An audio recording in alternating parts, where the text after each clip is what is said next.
quand on parle d'évolution d'activité et différentes recherches, peut-être que je pensais intéressant de vous présenter ça, c'est comment est-ce que, avec la Fédé, on essaye de réfléchir sur l'évolution un petit peu du jeu et des différentes pratiques. Pour ceux qui ont joué à l'école de rugby il y a quelques années, pour ceux qui ont été éducateurs depuis de nombreuses années, ça va certainement vous parler.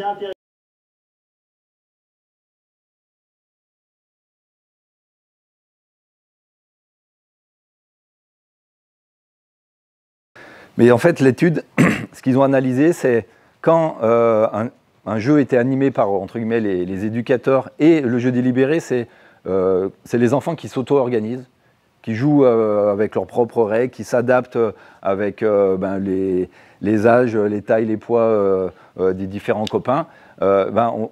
Cette étude montre qu'ils sont aperçus qu'il y avait plus 40% de passes, plus 120% de jeu au pied. Alors ça, c'est quelque chose que je kiffe quand même. Allez. Qui interdit le jeu au pied à l'école de rugby? C'est bien, vous êtes dans le bon truc. Non, voilà, en fait, c'est la notion de liberté dans les actions que chacun peut entreprendre. Et on s'aperçoit qu'il y avait moins 13% de rock and roll. Et à travers ça, cette étude, c'est là, donc ça date de 8 ans. Et qu'est-ce qui est apparu il y a 8 ans? Vous savez? L'évolution des règles. Toucher 2 secondes, jeu au contact, ainsi de suite. D'accord, il y a passé du rugby digeste au rugby éducatif. Week-end dernier, finale senior, vous savez, de la Ligue. Et c'est mon collègue qui m'a envoyé ça. Pendant les matchs, entre les matchs, c'est ce qu'on appelle un peu le jeu délibéré. C'est-à-dire que c'est quand vous allez au stade, tous les gamins qui prennent un ballon et qui jouent avec les copains. Et là, il y a des ados, il y a des enfants, il y a des petits, il y a des grands, il y a tout ce que vous voulez. Et on voit que finalement, ils s'auto-organisent, ils se gèrent sur comment on va jouer. Et franchement, moi, quand j'étais petit, j'étais là. Hein. Tous. Hein. Et tous ceux qui vraiment aiment jouer à ce jeu, on est passé par là. Et c'est ce qui est vraiment kiffant. Et donc, ça questionne aussi sur pourquoi pas ne pas permettre aux enfants de s'auto-organiser à quelques moments donnés pour vraiment les aider à se construire et à construire leur jeu. Au travers de ça, peut-être vous l'avez vu sur France 2, la dernière étude du moment.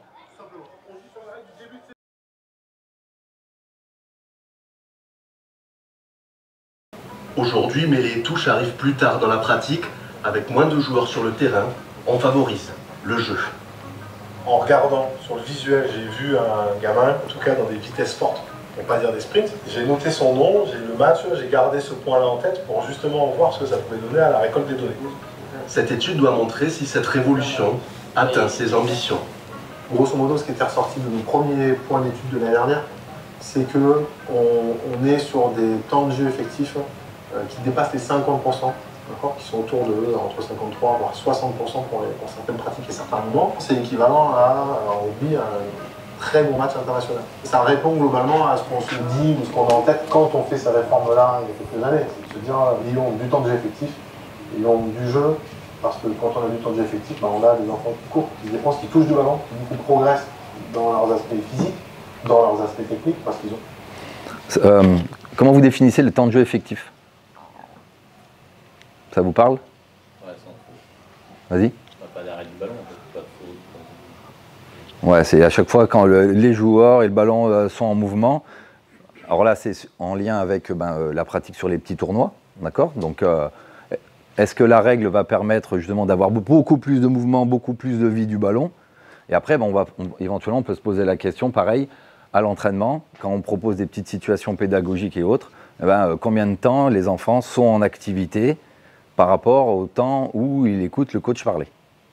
Et là, il faut qu'on arrive à trouver le bon dosage. Oui, les chiffres vont dans le bon sens. Et il y a une vraie conscience, en fait, et il y a une vraie volonté de la fédération que les règles permettent aussi bien de faire des joueurs de rugby, des bons joueurs de rugby, des très bons joueurs de rugby, mais aussi des enfants qui s'amusent. Des enfants qui s'amusent. À un moment donné, ils vont jouer au rugby. Et ça va devenir des rugbyman. Mais il ne faut pas inverser. Et les préconisations, si on arrive à faire cette démonstration, vont partir de là. Et le message, j'espère que le message sera très très fort. Dans l'héritage des Jeux Olympiques, puisqu'on est quand même dans cette période-là, il faut d'abord rentrer par le jeu, rentrer par le plaisir, et que la discipline qui entraîne ça vient après. et je deviendrai rugbyman après. Je ne sais pas si on peut dire que les NIP sont des rugbyman. Non, c'est des enfants qui jouent au rugby. Et c'est très bien ainsi. Ce sont des enfants qui jouent au rugby. D'accord? Donc, c'est-à-dire que dans les apprentissages, dans la manière dont on va déjà accueillir les enfants quand ils viennent le mercredi ou le samedi ou le mardi ou n'importe quand vous avez entraînement, c'est pourquoi ils sont là. Et nous, est-ce que on se positionne comme entre guillemets les sachants, il faut absolument qu'ils deviennent des bons rugbyman, ou est-ce qu'il faut juste qu'on utilise le prétexte de venir à l'entraînement pour construire avec eux leur représentation de ce que c'est que, jouer un jeu, prendre du plaisir, s'amuser. Et après, le petit rappel, c'est un gamin qui s'amuse et qui prend du plaisir, il va revenir au prochain entraînement. S'il se fait chier, autant vous dire tout de suite qu'il ne va pas revenir. Ça, je pense qu'on est tous d'accord là-dessus. Maintenant, c'est quel plaisir? Est-ce que je suis éducateur et je le fais pour moi, avec ma propre motivation, où je veux vraiment les faire progresser sur tel ou tel aspect, parce que je suis conscient que ce jeu-là va être important pour la suite, ou est-ce que je suis là pour animer le jeu, d'accord, mettre en place des situations où ils vont kiffer, ils vont prendre du plaisir, ils vont courir, ils vont se faire des potes, et je sais que le premier entraînement, je sais pas, j'ai 24 gamins, et le dernier entraînement, j'en ai 28. Et pas moins.